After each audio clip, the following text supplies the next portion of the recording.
जहाँ छन् बुद्धका आँखा, स्निग्ध शान्त र सुन्दर, त्यहाँ छ शान्तिको क्षेत्र।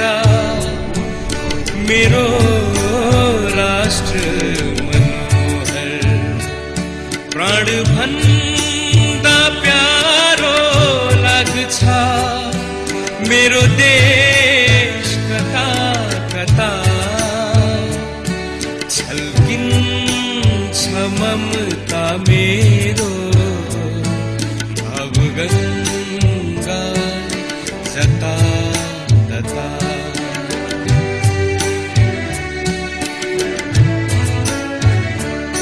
जहाँ छन् बुद्धका